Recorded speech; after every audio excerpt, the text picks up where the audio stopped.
बात हम करेंगे आज उत्तर प्रदेश के बदायूं की।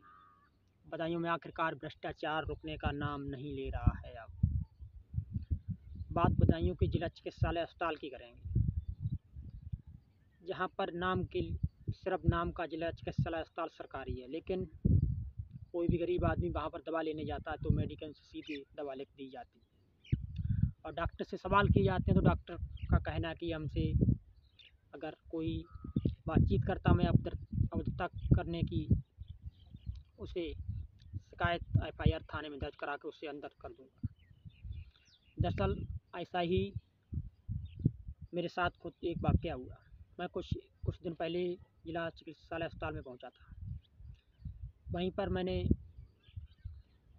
एक डॉक्टर साहब का जो चपरासी होता है उसे मैंने कहा मैं डॉक्टर साहब से मिलना चाहता हूं। उसने बोला जाके डॉक्टर साहब से कि आपसे कोई मिलना चाहता है। मैं डॉक्टर साहब से मिलने पहुंचा। मैंने अपना परिचय दिया। मैंने कहा मैं रंजीत यादव विपिन से बोल। इतने में डॉक्टर साहब कहते हैं इनके लिए बाहर करो, मैं बाहर इनसे बातचीत करूंगा। मैंने कहा मैं सिर्फ आपसे बात करना चाहता हूँ कि क्या इसी हाल में मरीजों को आप देख सकते हैं क्या। दरअसल होता क्या है कि वहाँ पर जितने कंपाउंडर होते हैं वही मरीजों की देखभाल करते हैं। डॉक्टर साहब सिर्फ क्या करते हैं कि आते हैं, वैसे डॉक्टर की 8 घंटा की ड्यूटी है, चाहे नाइट हो या दिन हो। अब डॉक्टर साहब कौन मिलता है, वो डॉक्टर साहब तो ऐसे इस हाल में रहते हैं, ऐसे मुख्यमंत्री शायद नहीं रहते होंगे।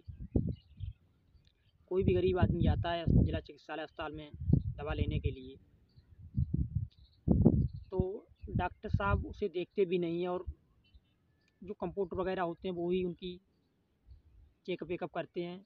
डॉक्टर साहब कभी कभार आते हैं और कहते हैं कि बस रूम से उधर हुए, एक आध फ़ोटो लिया और पोस्ट कर दिया ग्रुप में कि हमने इतने मरीजों को देखभाल की और मरीजों को ट्रीटमेंट किया और सही कर दिया।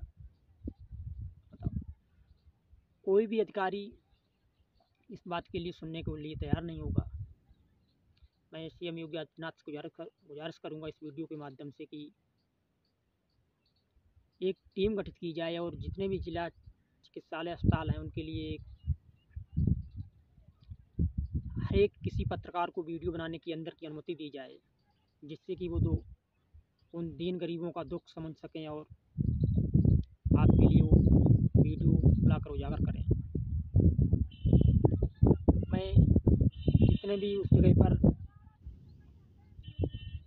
रूम थे % लोगों के, मैं करीब 10-20 तो रूमों में घूमा हुई होगा। मैं किसी की वो कहानी बयां नहीं कर सकता हूँ। जो लोग मेरे सामने लोग रो रहे थे और कह रहे थे ये अस्पताल सिर्फ नाम का है, इसमें तो पैसे देकर ही इलाज मिलता है। ऐसा मेरे पास उस समय वीडियो नहीं था, मोबाइल क्योंकि स्विच ऑफ हो चुका था, इसलिए मैंने कोई वीडियो शूट नहीं कर पाया वहाँ पर। और कुछ कानूनी तौर पर भी वीडियो शूट करना सख्त मना था, इसलिए मैंने वीडियो शूट भी नहीं किया।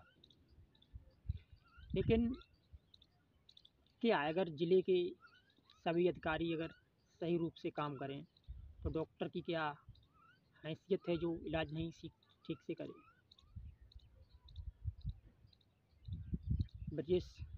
स्वास्थ्य मंत्री ब्रजेश पाठक जी दावा कर रहे हैं कि हमारे सरकार में पूर्ण तरीके से डॉक्टर किसी भी प्रकार की लापरवाही नहीं बरत रहे, लेकिन बदायूं की जो हकीकत है वो कुछ और ही बयां कर रही है। कोई आदमी दरअसल पर्चा बनता है जिला अस्पताल में, पर्चा बनने के बाद वो दवा लिखी जाती है और कह दिया जाता है कि आपसे जाओ बाहर गेट पर जो मेडिकल है उस पे से दवा ले आओ और मैं दवा बता दूंगा, इस प्रकार से दवा आपके लिए खानी है।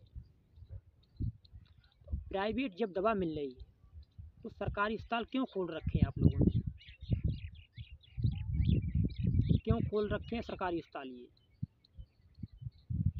बदायूं में जो हड्डी विशेषज्ञ डॉक्टर है, मैं उनका नाम तो नहीं पता है मेरे लिए, लेकिन सबसे भ्रष्ट डॉक्टर है, सबसे ज़्यादा भ्रष्ट डॉक्टर है। मैं और से फिलहाल नहीं मिला हूँ, लेकिन जितने भी मीडिया बंधु के भाई हैं सभी लोग, मैं कहना चाहूँगा कि सरकारी अस्पतालों का हाल जो है वो बेहाल है। अखिलेश यादव सही कहते हैं कि इन दिनों गरीबों की हत्या हो रही है।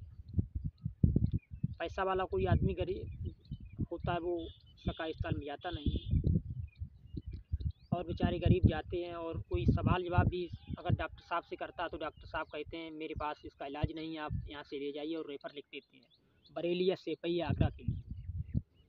तो यही हाल उन अस्पतालों में है, वहाँ से रेफ़र। आखिरकार क्या होता है कि गरीब आदमी की मृत्यु हो जाती है। जब आपने MBBS की है, अगर किसी का पैर टूटा है तो आप उसके लिए क्या जोड़ नहीं सकते हैं क्या? अरे धिक्कार है तुम्हारे जैसे डॉक्टरों के लिए। आप एक नॉर्मल बीमारी किसी भी प्रकार की ठीक नहीं कर सकते हो, आप रेफ़र पे रेफ़र किए जा रहे हो। कहाँ जाए आखिरकार? कोई अगर सवाल करता तो उसके लिए सीधी सीधी जेल होती है। मैं एक थोड़ी सी मेरे पास वीडियो की क्लिप है, मैं इस वीडियो में दिखाएंगे आपके लिए कि बेडों की भी हालत ठीक नहीं है।